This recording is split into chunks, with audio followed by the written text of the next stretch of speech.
Daniel stood in the great chamber, his hands resting against the polished table. Walls curved high above him, and banners of many human houses hung down.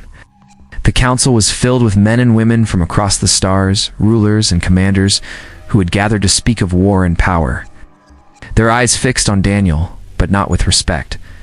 Many were smiling, many were laughing. They called humanity small. They said the people of Earth were fragile and weak. One man at the far end of the chamber leaned back in his chair and said that Earth could not even defend itself without mercy from others. A woman with silver rings across her fingers joined in the laughter, saying that humanity was late to the stars and had nothing to offer. Daniel did not move. His voice was steady as he spoke. He told them humanity had fought long battles on worlds that crushed weaker beings. He told them humans came from a planet where storms ripped cities apart and oceans swallowed the land. Yet the people always rose again. He reminded them that on Earth, children grew strong in danger, while other worlds raised soft airs and palaces. The laughter only grew louder. A tall man near the front slammed his hand against the table and said Earth was only pretending to be strong. He said that when real war came, humans would break and beg for help. Others nodded and jeered, saying that humanity should stay quiet in the corner of the galaxy. Queen Helena sat at the center of the chamber. She wore dark robes, her crown simple but unshaken. Her eyes did not waver as the voices around her mocked her people. She did not rise to speak. Her silence was sharper than any blade. Daniel's gaze met hers, and for a brief moment the noise of the chamber seemed far away. He saw calm strength in her face, strength that did not need to shout. He turned back to the council and spoke again, louder this time. He told them they were blind. He told them that while they laughed, humanity built weapons of fire and steel greater than any seen before. Again the voices mocked. One counselor leaned forward and asked Daniel if Earth planned to fight wars with old guns and rusted ships. Another asked if the Queen would send farmers into battle while trained fleets crushed them. Daniel's jaw tightened. He warned them that soon they would see the truth with their own eyes. He warned them that Earth did not need to beg for a place, because Earth had already carved one with blood and will. For a moment the chamber quieted, and a few turned their heads, as if unsure. But then laughter came back even louder, shaking the hall. One woman waved her hand and said the humans were dreaming of power they did not have. Queen Helena rose slowly. The chamber hushed. Her voice was calm, but each word cut like iron. She said humanity was not here to ask for pity. She said Earth would no longer kneel or bow to mockery. She said those who doubted would see proof, and when that day came, they would never forget it. She sat again, her eyes fixed on no one, yet every person in the hall felt the weight of her words. Daniel left the chamber later, walking through long corridors lined with guards. His steps were steady, but inside his chest burned with anger. He remembered every insult, every laugh, every smirk. He swore to himself that when the time came, the council would bow their heads not from kindness, but from fear. Far above the world, in a hidden place among the stars, an engine stirred. It was not yet seen, not yet known, but its power waited. Daniel knew what was coming. Queen Helena knew too. They both carried the secret, and soon the mocking voices would fall silent. Deep in the cold stretch of space, far from the eyes of the council, a vast station floated in silence. It had no banners, no marks of power, only walls of iron and endless lights across its surface. Inside the hidden station, men and women worked without rest. They moved across wide halls, carried tools, and checked glowing screens that showed every detail of a single project. In the heart of the station, Captain Nathan walked with steady steps. His eyes scanned each corner, as if every detail mattered. Beside him, Commander Claire kept her pace sharp, holding a small pad filled with reports. The two had led the secret project for years, and now the work was almost done. Before them stood the Titan-class warship. Its dark frame stretched across the entire dock, larger than any ship built before. Plates of armor thicker than mountains lined its body. The engines glowed with quiet power, ready to tear across the stars. Massive guns lined its sides, each one able to break fleets apart with a single strike. Nathan stopped at the edge of the dock and looked at the warship in silence. He felt pride, but also weight. Many had died to bring this ship into being. Many had given their lives to protect the secret. This was more than a weapon. This was the shield of Earth, the blade of humanity. Claire read the report aloud. The core engine was stable. The shield system held against every test. The weapons had been charged and fired at full strength. No design flaw had broken it. The Titan-class warship stood ready, waiting for the call. Soldiers trained in hidden chambers within the ship. They ran drills through narrow halls, checked weapons, and practiced boarding maneuvers. Every man and woman had been chosen for skill and willpower. They were not soft heirs or loud counselors, or fighters who had bled in battles where survival seemed impossible. Nathan walked through the crew quarters, speaking to the men and women who would serve on the Titan. He knew them by name. He knew their histories. One had survived a burning city on Earth when firestorms swept through. Another had fought pirates in the outer belts with nothing but an old rifle. They were hardened by pain, and they were bound by loyalty. Claire followed him, speaking with younger officers who carried maps and data. She reminded them that this ship was not just steel.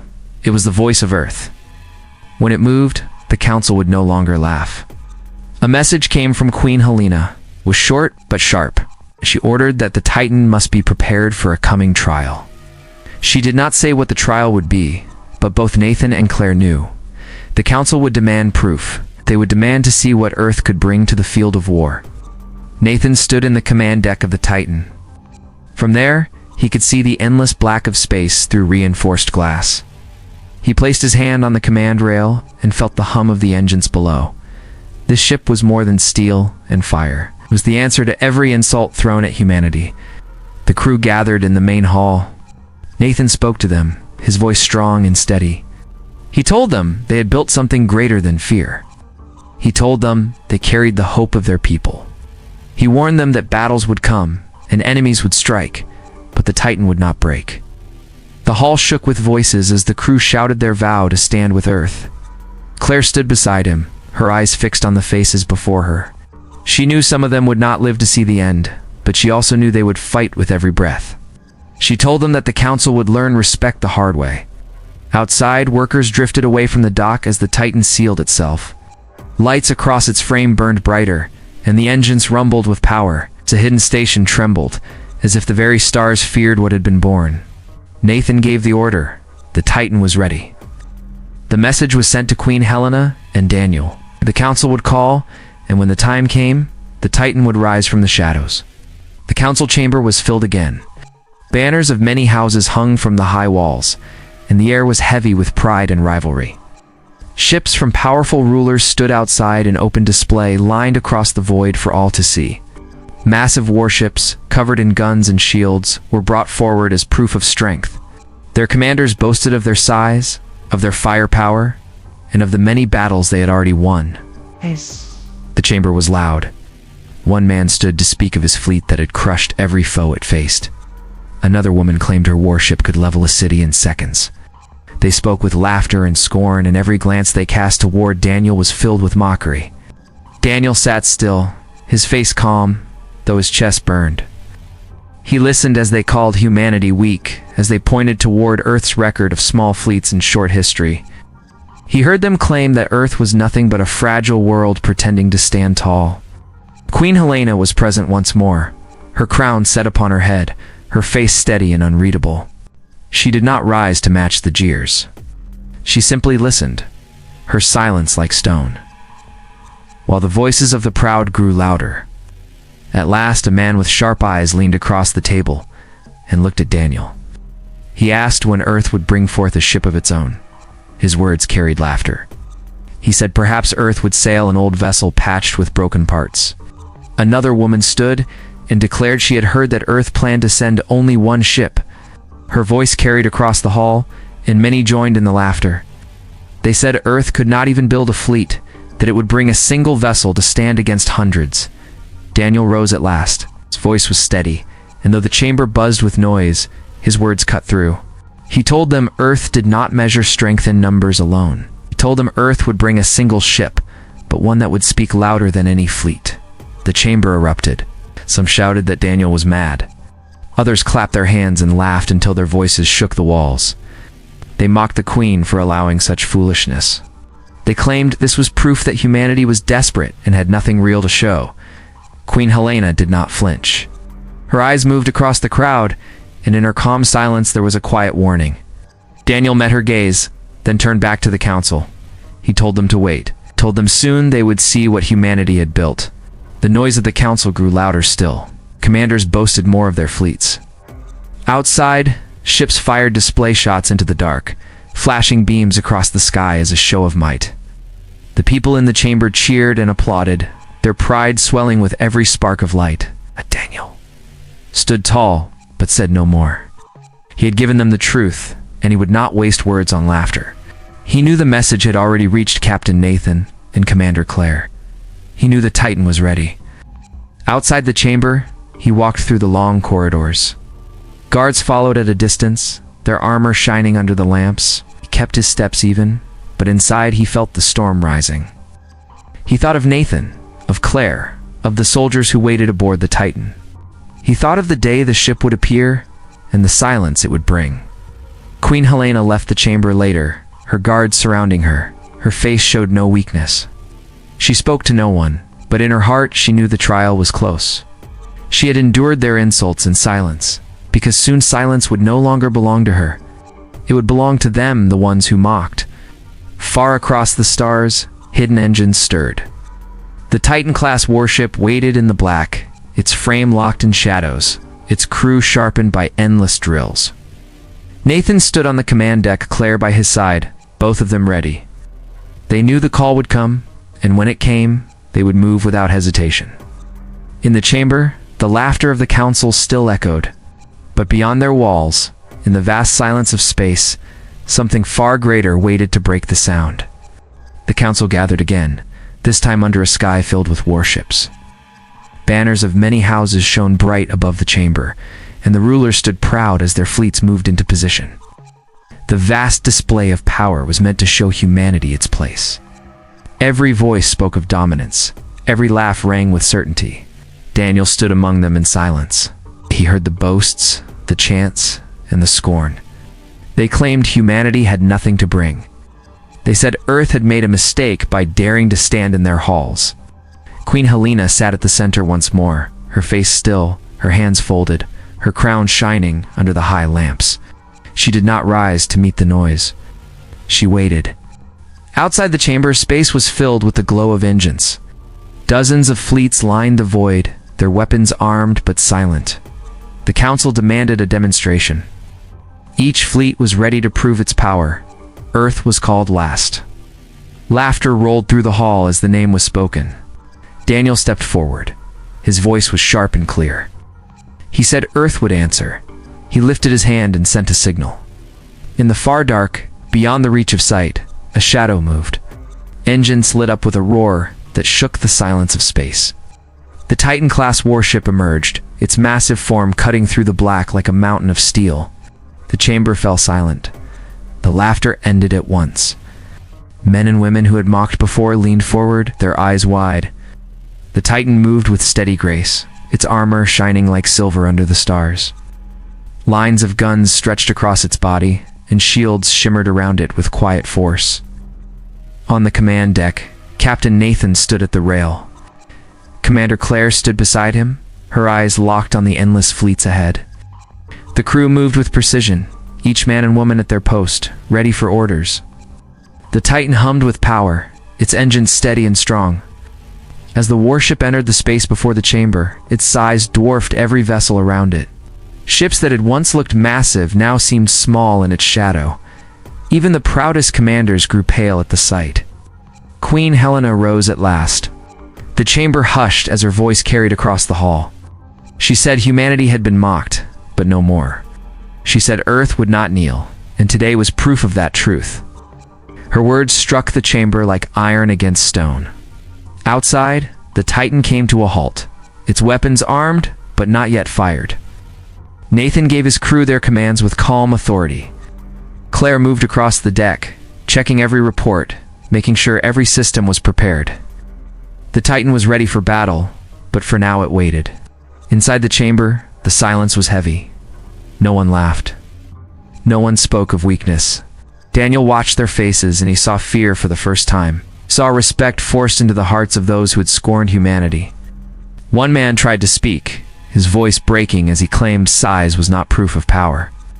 Another woman shouted that numbers still held the field, but their words were thin, their pride shaken. Queen Helena did not answer them. She only raised her hand, and with that signal, the Titan shifted its guns. The ship did not fire, but the message was clear. The chamber understood. On the command deck, Nathan stood tall. He spoke to Claire in a steady tone, saying the day had come when Earth would no longer be ignored. Claire nodded, her eyes bright with fierce pride. Back in the chamber, Daniel spoke one final time.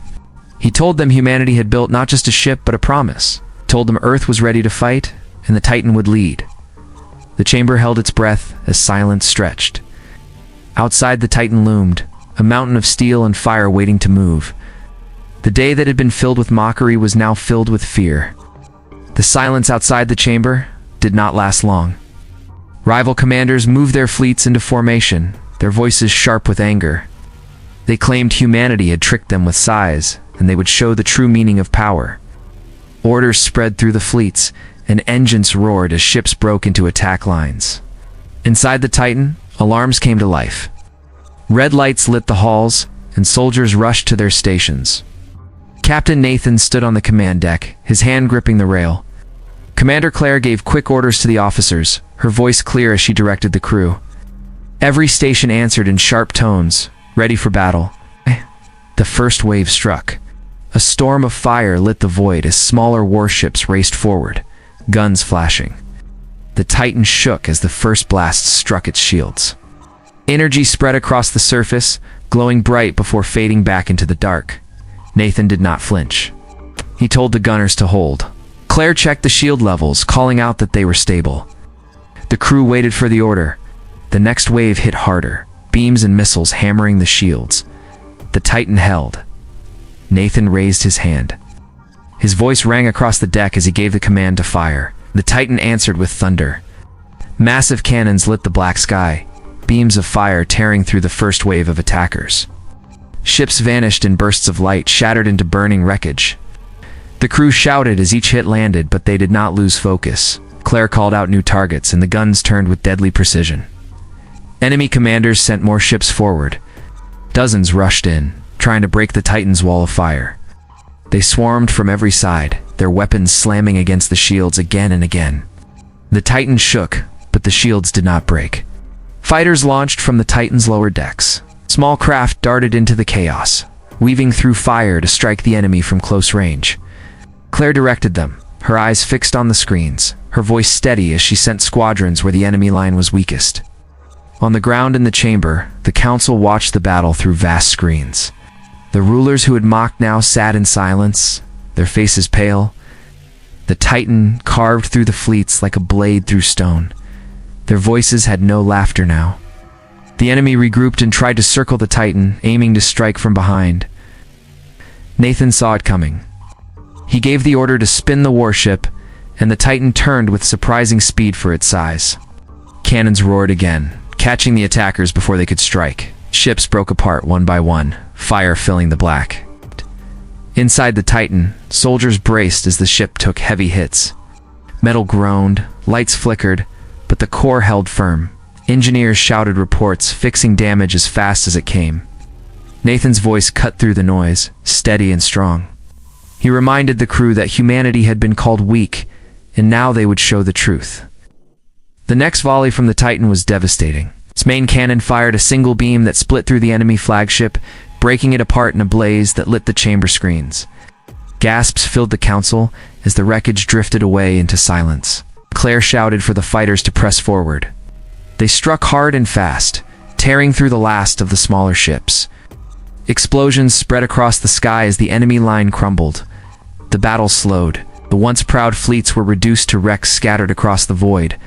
Fire burned in silence, metal floated broken, and the Titan stood untouched in the center. Inside the chamber, no voice dared to laugh, no voice dared to mock. The sight of the Titan had ended all doubt. On the command deck, Nathan lowered his hand. His voice was calm as he ordered the guns to cease fire. Claire gave reports, her tone sharp with pride. The Titan had stood against the storm and had not broken. Daniel watched the faces of the council. He saw fear. He saw disbelief, and he saw the first spark of respect.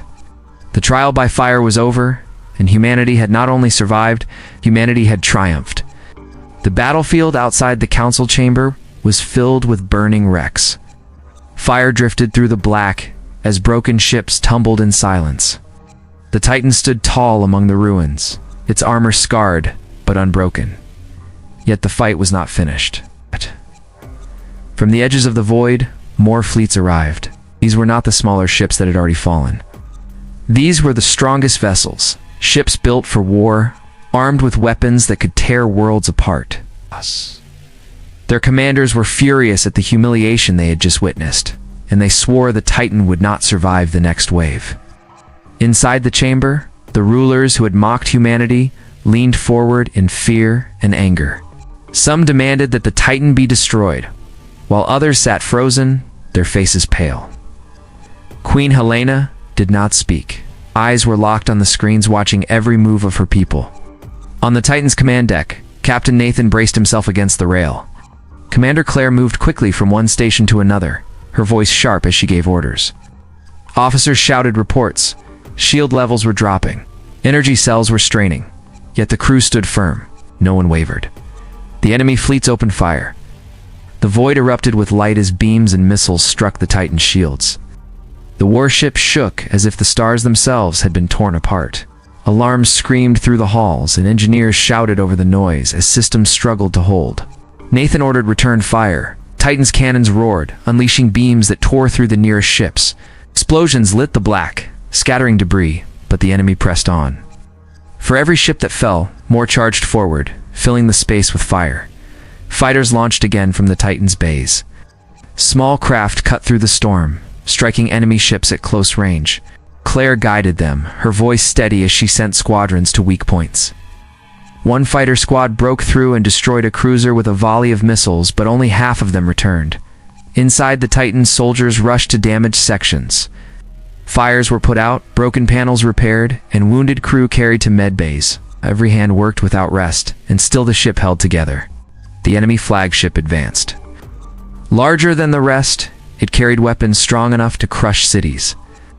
Its cannons fired in a single volley that slammed into the Titan's shields, shaking the entire ship. The lights flickered, and for a moment the deck went dark. Nathan's voice cut through the silence. He told the crew to hold. He told them the Titan would not fall while they still had strength. Claire stood at his side, sweat running down her face. She called out that the shields were failing, that they could not take another volley without breaking. Nathan gave the order to push the core engine beyond its limit. The engineers hesitated but obeyed. Deep within the ship, the great engine roared louder, bending gravity itself to fuel the warship. The Titan surged forward with speed no one thought possible. Guns lit the void as the Titan charged head-on at the enemy flagship. Beams tore into the enemy hull, ripping steel apart. The flagship answered with fire, striking the Titan with everything it had. The two giants clashed in a storm of destruction that shook the council chamber as if the very walls felt the battle. Soldiers inside the Titan braced as explosions ripped across the ship. Its armor cracked, decks shook, but still the warship pressed forward. Nathan's voice was steady as he ordered the final strike. The main cannon of the Titan charged, glowing brighter than the stars around it. Claire gave the firing code. The beam cut through the void and struck the enemy flagship in the heart. A blinding explosion followed, and when the light faded, the flagship was gone. Only wreckage drifted where it had stood. The rest of the enemy fleet broke. Without their leader, their formation shattered. The Titan's guns tore through them, and fighters hunted the last survivors. Soon, the void was silent again, filled only with burning debris and broken steel. Inside the chamber, no one spoke. The rulers who had laughed at humanity now sat in silence, their pride shattered. On the command deck, Nathan lowered his hand. Claire gave the report. The Titan was damaged, but alive. Humanity had faced the greatest fleets, and had stood unbroken. Queen Helena rose slowly from her seat. Her voice was calm as she said the war was over. Her people had proven themselves, and no one could deny it now. The chamber was silent. The rulers who once laughed at humanity now sat frozen in their seats. The walls shook faintly as the last echoes of battle faded in the distance. One dared to speak, not after what they had seen. Queen Helena stood with her hands resting on the edge of the great table. Her eyes scanned the faces of those who had mocked her people. Each one lowered their gaze, unable to meet her stare. She spoke with a steady voice that carried across the chamber. She said humanity had never asked for glory, but it had been forced to prove its strength. She said the blood of her people had been shed not for conquest, but for survival. Captain Nathan and Commander Claire entered the chamber. Their uniforms were torn, and their faces showed the weight of battle, but their eyes burned with the same fire that had carried them through the fight. They stood behind the queen, silent but unshaken. One of the rulers finally found the courage to speak. His voice trembled as he asked if the Titan had been destroyed. Nathan answered that the Titan still lived, though scarred, and that it would rise again even stronger. The words struck the chamber like a hammer. Another ruler leaned forward and asked how a single ship could defeat fleets built for war. Claire replied that it was not the ship alone, but the will of the people who stood within it. She said machines break, but spirit endures, and it was spirit that had carried humanity through. Murmurs spread through the chamber. Some rulers whispered of respect, others of fear. The council that once dismissed humanity now sat divided, unsure if they faced rivals or masters. Queen Helena raised her hand and silenced them. She told them that humanity did not seek their thrones or their riches. She said her people demanded only recognition, a place among the great powers, and the right to stand without being mocked or cast aside. A long silence followed. Then, one by one, the rulers lowered their heads. Not a single voice rose in protest. They had seen the Titan crush fleets that had never known defeat. They had seen men and women fight with a fire that no fear could put out. None of them dared deny humanity now. Outside the chamber, the Titan drifted in the void.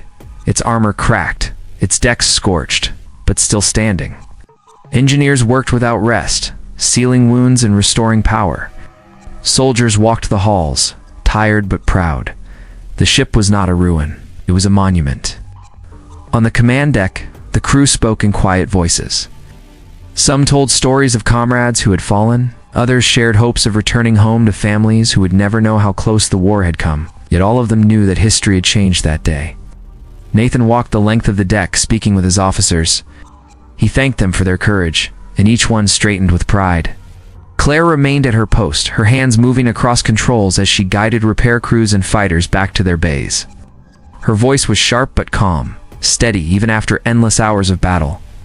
The view outside the deck windows showed wreckage stretching far across the black. Broken fleets drifted without power, and flames burned slowly in the silence of space. It was not just victory, it was proof. Proof that those who thought humanity weak had been wrong. Back in the chamber, Queen Helena ended the session with final words. She told the council that peace would not be born from fear, but from respect. She said her people would watch the stars, not as servants, but as equals. Then she turned and left the chamber, Nathan and Claire walking at her side. The great doors closed behind them, leaving the rulers in silence. None dared speak until long after the queen was gone. By then, every one of them knew the truth. Humanity had claimed its place, not by asking, but by earning it in fire and steel. The Titan was not just a ship, it was a symbol. The men and women who guided it had shown the galaxy that no power could stand against their will. Nathan looked once more at Claire as they walked together through the long hall. He told her the war was over. She answered that wars never truly ended, but for now, their people had won a future. They stepped out into the light, the sound of their boots echoing against the stone. The path ahead was still uncertain, but one truth was clear: humanity would never again be ignored.